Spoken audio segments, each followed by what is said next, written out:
એ આશીષ હા. સાંભળો મારી વાત. હા બોલ ને.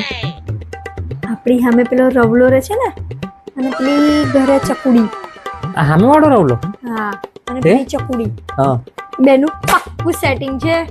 કેવી રીતે ખબર પડી તને? આ વખતે પાક્કું કરીને લાવી છું. ખબર છે? પણ કેવી રીતે ખબર પડી? બીચ પર છે ને એ લોકો ફરતા હતા હે? બીજા જોડે. હા, તમે નતા, તમે જીયાન્સ ને લઈને થોડા તઈ પેલી બોટમાં બેસાડવા ગયા હતા ને જ્યારે, હા. ત્યારે છે ને એ બંને જણ આવી રીતે હાથમાં હાથ પકડીને આવી રીતે છે ને ચાલતા હતા. તો મેં એકદમ મોબાઈલમાં હું સેલ્ફી પાડતી હતી, હા. એકદમ જોઈ ગયું. તો પછી? પછી હું વળી પણ મેં ફોટો પાડવા ગઈ ને એમનો, પડ્યો ના મારો બેટો નો. પેલા આંટીને હું છે ને ફોટો પાડીને જ બતાવી દે, પણ એ ફોટો પાડ્યો ના, અને આંટીને કહે કે તમારી ચકુડી ને પેલો રવલો બે ભાગી જશે ને તો તમારું નામ બદનામ થશે. હારુલા ભાગી જાય તો એમાં એ જ લડવા આવી હતી ને આપણી ઘેર, એ ચકોડીની મમ્મી એ જ હા. લડવા આવી હતી ને. લડવા થાય તો પણ કોઈના કોઈને એવું ના થાય, કોઈની છોકરી ભાગી જાય તો કેવું લાગે. અલા હામે લગ્ન થઈ જાય ને તો બહુ સારું. હું તો કહું રોજ જ કંકાસ જોવા મળે આપણને, આપણી ઘેર લડવા આવી હતી એ. ના, એવું નહીં કરવાનું. કોઈનું આપણે કોઈનું ખોટું નહીં વિચારવાનું. એ ભલે આપણું જેવું વિચારે એવું, આપણે બધાનું સારું તે કરવાનું. તું આમ કહેવા જાય ઘરના પાંગે પછી તું ચકોડીનું કઈ આવે તો પછી ઘરના પાંગે. ભલે ને ચકુડીનું ઘર ભાગે ને, પણ મા બાપની તો ઇજ્જત રહે ને એના. ચકુડીને તો પરણાવશે ધામધૂમથી. આ રવલાન જોડ છે હું ઘરે જો ને એનું કેવું છે. રખડી ખાય છે, નહીં કમાતો, કશું નહીં કરતો એ રહ્યો. પેલો મોટો હોય થઈ ગયો એટલો બધો ચકોડીની પાછળ પડ્યો. એટલે કશું મોટો નહીં થઈ ગયો, હજુ કોલેજના પહેલા વર્ષમાં છે એ રહ્યો. નવા લફડા કરે એવું ચાલે. અને પેલી તો હજુ કેટલી નાની છે એના કરતા. એને કે ભણિકા ભાઈ ભણિકા તારે એની મમ્મી આખો દિવસ મહેનત કરે છે, ચકુડીની મમ્મી. પેલા રવલો છે ને એ તો રખડી જ ખાય છે, કશું ભણતો નહીં, કશું કરતો નહીં. બાપના રૂપિયા છે ને એ ઉડાયા કરે છે, પોતે કશું નહીં કરતો. જો રવલો ઉપર ધાબા પર ચડ્યો જો, અને એ આ બાજુ ચકુડી. જો લાઈવ પ્રૂફ. જલ્દી મોબાઈલ લે.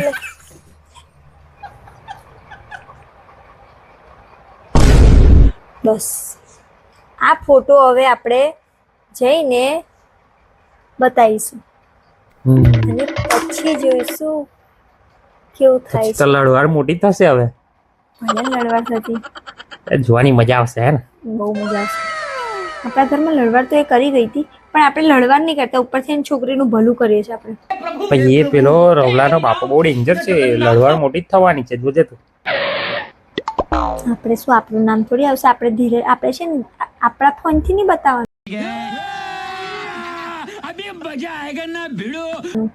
હો પેલી આ તમે હાજે મીના ભાભી છે ને હા એના ફોનમાં એને બતાવી દઈશ, અને એને જ કહીશ ચાવી ભરેલીશ કે જા તું જા, કોઈનું ઘર ભાગે, કોઈની છોકરીનું આવું થાય ના સારું લાગે.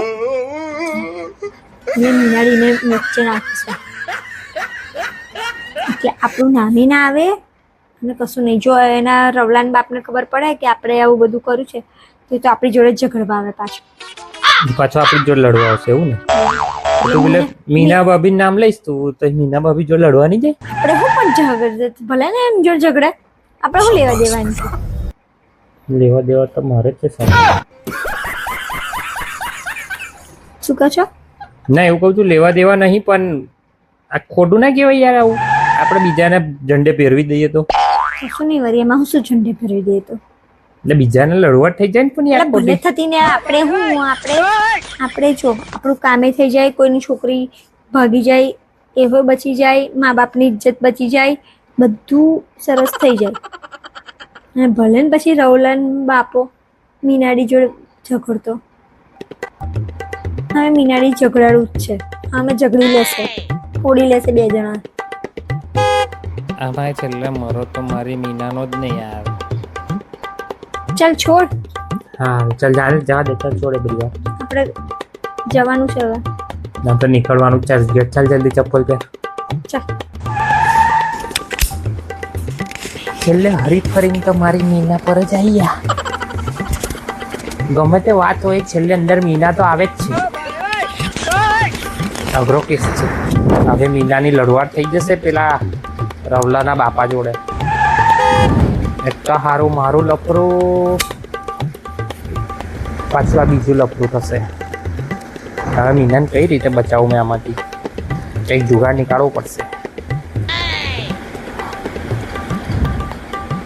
તમે કોમેન્ટમાં લખજો જરા આ મીનાને કેવી રીતે બચાવું. તમારી ઘરવાળી તો હવે મીનાનું નામ લઈ લેશે. મીના બિચારીને ઝઘડો થઈ જશે.